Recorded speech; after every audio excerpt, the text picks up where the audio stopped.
आज मी तुमच्यासाठी अगदी रेस्टॉरंट सारख्या चवीची डेलिशियस अशी पावभाजीची रेसिपी घेऊन आलेली आहे। 10 लोकांसाठीच्या पावभाजीसाठी परफेक्ट मेजरमेंट, परफेक्ट कलर, तेही कुठल्याही प्रकारचा आर्टिफिशियल कलरचा वापर न करता, तसेच परफेक्ट टेक्स्चर आणि परफेक्ट टेस्ट हे सर्व तुम्हाला मी आजच्या रेसिपीमध्ये सांगणार आहे। त्याचबरोबर पावभाजीचा परफेक्ट मसाला घरी कसा तयार करायचा ते देखील सांगणार आहे। त्यामुळे व्हिडिओ स्किप न करता शेवटपर्यंत नक्की बघा, म्हणजे तुमच्या कुठल्याही स्टेप्स मिस होणार नाही आणि तुमची पावभाजी देखील अगदी माझ्यासारखीच बनेल। चला तर मग रेसिपीला सुरुवात करूया।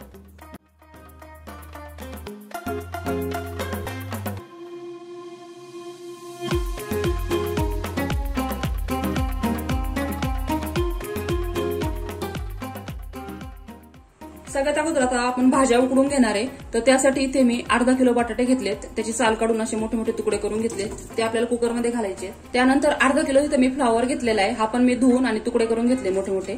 त्यानंतर 200 ग्रॅम एवढं मी गाजर घेतले आणि हे तसं नकाने बघितलं 2 गाजर आहेत। त्यानंतर एक बीट घेतले मी, हे एक छोट्या साईजचं बीट आहे, ते घेतले, त्याची साल काढून त्याचे तुकडे करून घेतले। पाऊण वाटी एवढं फ्रोझन मटर घेतलेलं आहे, हा मटर मी घरीच बनवलेला आहे, याचा पण व्हिडिओ आपल्या चॅनलवर आहे, तो देखील तुम्ही बघू शकता।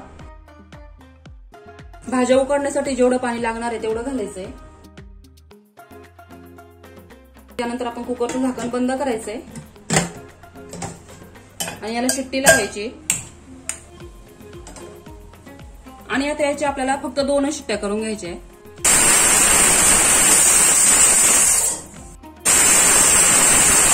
2 शिट्टे झालेले, आता मी गॅस बंद करते। आता आपण पावभाजी मसाला तयार करणार, त्यासाठी इथे मी 6 टेबलस्पून एवढे धने घेतले, त्यानंतर 2 टेबलस्पून एवढे जिरे घेतले, 1.5 टेबलस्पून एवढी बडीशेप घेतली आणि आता हे आपल्याला थोडंसं भाजून घ्यायचंय। लो फ्लेमवर मी याला 2 मिनिटांसाठी भाजून घेतलंय।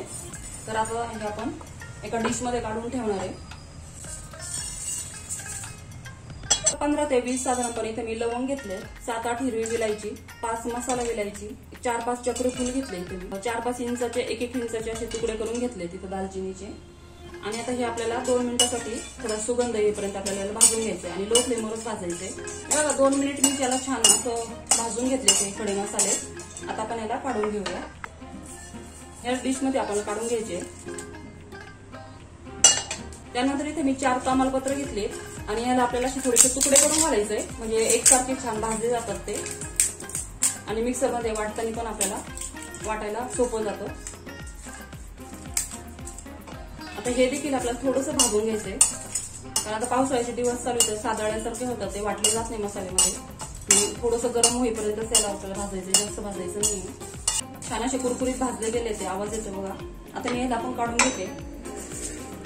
त्यानंतर इथं मी साधारणपणे 20 एवढ्या काश्मीरी लाल मिरची घेतले आणि जे तुकडे करून घेतले।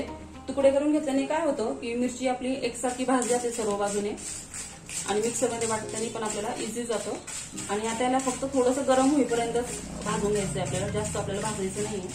आणि आता यामध्ये आपण 2 टेबलस्पून एवढी साधारणपणे कसुरी मेथी घालणार आहे। पण मी आता गॅस बंद केलाय आणि 1-2 मिनिटांसाठी ह्या गरम पॅन मध्येच आपण याला ठेवणार आहे, या मसाल्यामध्येच आपण याला पण काढून घेणार आहे। आता आपण हे पूर्णपणे थंड होऊ देणार आहे मसाले। आता आपला हा मसाला देखील थंड झालेला आहे, आता तो आपण मिक्सर जार मध्ये काढून घेऊया।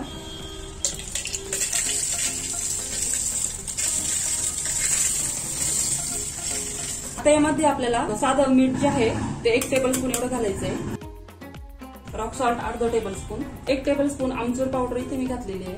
त्यानंतर 1/4 टेबलस्पून एवढे मी तर सुंठ पावडर घातलेली आहे, 1/4 टेबलस्पून एवढं मी तर हिंग पावडर घातलेली आहे, अर्धा टेबलस्पून एवढं मी तर हळद पावडर घातलेली आहे। आणि आता हा मसाला आपल्याला बारीक वाटून घ्यायचा आहे। तुम्ही बघू शकता किती छान आपला होममेड असा पावभाजी मसाला इथे तयार झालेला आहे। खूप छान स्मेल येते आहे मसाल्याची, एकदम प्युअर घरच्या घरी आपला हा पावभाजी मसाला इथे तयार झालेला आहे। काचेच्या बरणीमध्ये तुम्ही 2 ते 3 महिन्यापर्यंत स्टोअर करू शकता। इकडे आपला कुकर देखील थंड झालेला आहे, आता आपण तो उघडून बघूया। यातले जे बीटचे तुकडे आणि गाजर आहे ते आपण मिक्सर जार मध्ये काढून घेणार आहे, कारण ह्या भाज्या थोड्याशा हार्ड असतात, तर ह्या मी मिक्सर मध्ये फिरवून घेणार आहे। तुम्हाला मॅश करायचे असेल तुम्ही मॅश पण करून घेऊ शकता। बाकीच्या पण भाज्या फ्लावर आणि बटाटा मॅश करणार आहे, फक्त बीट आणि गाजर हे थोडंसं हार्ड असतं आणि मुलं पण खात नाही, त्यामध्ये जर असे तुकडे तुकडे आले ना, त्यासाठी तुम्ही असे जर मॅश करून घातलं किंवा मिक्सर मध्ये फिरवून जर घातलं ना, ते मुलं देखील आरामात खातात। हे बघा, अशा प्रकारे मी हे बीट आणि गाजर वाटून घेतलेले आहे. आता आपण हे थोडा वेळ साईडला ठेवून देऊ.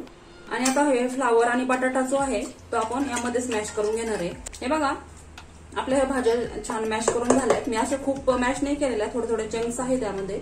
आता आपण जे बीट आणि गाजर वाटून घेतलेलं होतं ते देखील आता मी यामध्येच घालून घेते.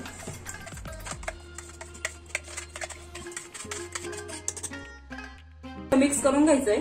कुठलाही आर्टिफिशियल कलरचा आपण वापर करणार नाही. बीट आणि गाजर घातले जे की हेल्दी असतं, आपल्या हेल्थसाठी खूप छान असतं, छान आहे. आता आपण हे थोडा वेळ साईडला ठेवून देऊया. 3 मीडियम साईजचे टोमॅटो घेतलेत आणि याला रँडमलीच असं कट करून घेतलंय मोठे मोठे. आणि आता ह्याची आपण प्युरी तयार करून घेणार आहे. हे बघा, अशा प्रकारे मी हे पाणी न घालता त्याची प्युरी तयार करून घेतली. आता ही पण आपण साईडला ठेवून देऊ थोडा वेळ. दुसऱ्या मिक्सर जार मध्ये 20 ते 25 सोलेल्या लसणाच्या पाकळ्या, 1.5 इंच आल्याचे तुकडे आणि 3 हिरव्या मिरच्या घालून याला आपल्याला वाटून घ्यायचं आहे. अशा प्रकारे मी हे वाटून घेतलेलं आहे. पसरट तळ असलेल्या भांड्यामध्ये 1.5 पळी तेल आणि थोडं बटर घालायचं आहे. अर्धा किलो कांदे बारीक कट करून घेतले ते आता यामध्ये घालायचे. आता हा कांदा आपल्याला हाय फ्लेमवरच परतून घ्यायचा आहे आणि लाईट गोल्डन कलर येईपर्यंत परतायचा आहे. हे बघा, कांदा आपला लाईट गोल्डन कलरचा झालेला आहे. आता या स्टेजला आपण यामध्ये इथं मी साधारणपणे पाव किलो एवढी ढोबळी मिरची घेतली, एकदम बारीक अशी कट करून घेतलेली ती. आपण काही इथं बॉईल वगैरे करून काही घेतलेलं नाहीये.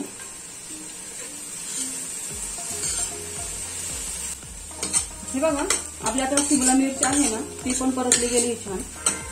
तुम्ही बघू शकता थोडीशी ट्रान्सपरंट अशी दिसू राहिली आहे. त्यानंतर आता आपल्याला यामध्ये आलं लसूण हिरवी मिरची पेस्ट आपण जी केली होती ती घालायची आहे.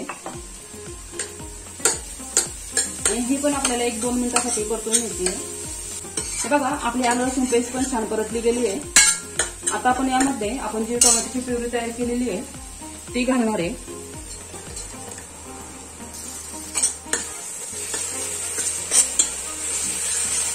टोमॅटोची प्युरी घातल्यानंतर टोमॅटो छान परतला जावा म्हणून मी यामध्ये मीठ घालते.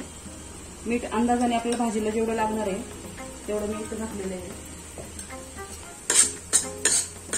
आता यावरती झाकण ठेवून टोमॅटो आपल्याला तेल सुटेपर्यंत किंवा कमीत कमी 7 ते 8 मिनिट तरी लो टू मीडियम फ्लेमवर परतून घ्यायचा आहे.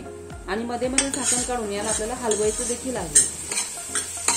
1 ते 2 मिनिटं आपण याला आणखी परतू देणार आहे. म्हणजे टोमॅटोचा आंबटपणा जो आहे तो पूर्णपणे निघून जातो. आणखी 2 मिनिटांसाठी एक बॉक्स आपण याला देणार आहे.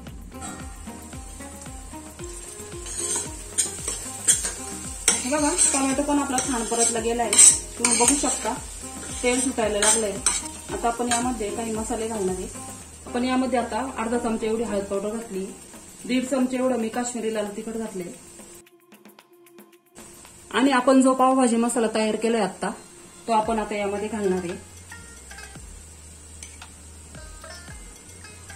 तर इथं मी आता 3 मोठे चमचे भरून एवढं घातले. आपण ब्रेकफास्टसाठी नाश्ता करण्यासाठी जे चमचे वापरतो त्या चमच्याने मी 3 चमचे एवढे घातले. तुम्ही तुमच्या आवडीनुसार तुम्हाला किती स्पायसी हवा आहे पावभाजी त्यानुसार तुम्ही इथे घालू शकता मसाला. आता आपण थोडीशी बारीक चिरलेली कोथिंबीर पण घालणार आहे. ही देखील आपल्याला मिक्स करून घ्यायची अगोदर. इथे मी अर्धा चमचे एवढी तिखटवाली लाल मिरची पावडर घातली, रेग्युलर वाली आपण ती तिखट खाण्यासाठी वापरतो घरामध्ये. बघू शकता किती छान आपला इथे मसाला हा रेडी झालेला आहे. आता जे मॅश केलेल्या आपल्या भाज्या आहे ते आपण यामध्ये घालणार आहे.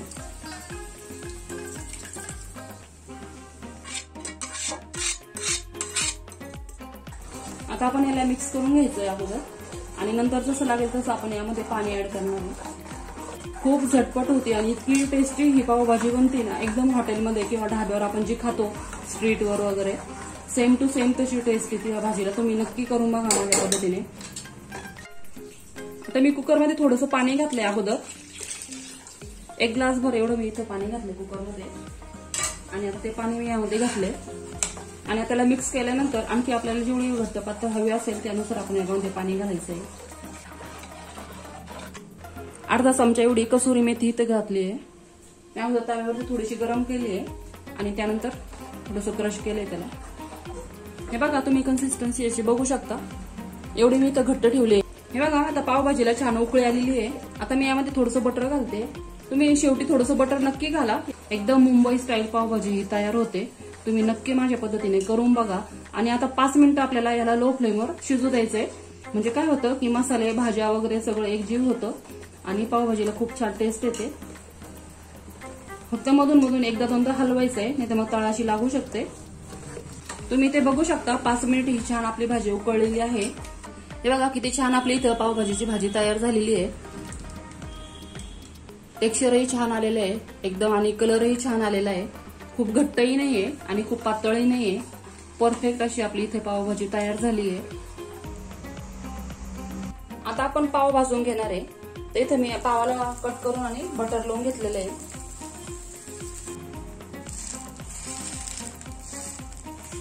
हे बघा एका साईडनी भाजल्यानंतर पलटी करून घ्यायचे.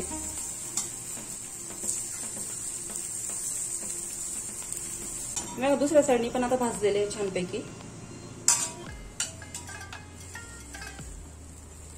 मस्त आपल्या इथे दोन्ही पण पाव भाजून झाले. तुम्हाला मसाला पाव करायचे असेल तव्यावर ते पहिले बटर घाला, त्यामध्ये थोडीशी भाजी घाला आणि त्यावरती हे पाव भाजून घ्या. तर माझ्या मुलांना असेच आवडतात फक्त बटर लावलेले, त्यामुळे मी असेच भाजलेले. चला आता आपण सर्व करूया.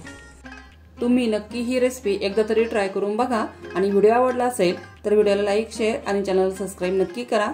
आणि हो, तुम्ही ही रेसिपी ट्राय करून बघितल्यानंतर तुमची पावभाजी कशी झाली हे मला कमेंट करून सांगायला विसरू नका. आणि व्हिडिओ शेवटपर्यंत बघितल्याबद्दल सर्वांचे अगदी मनापासून धन्यवाद.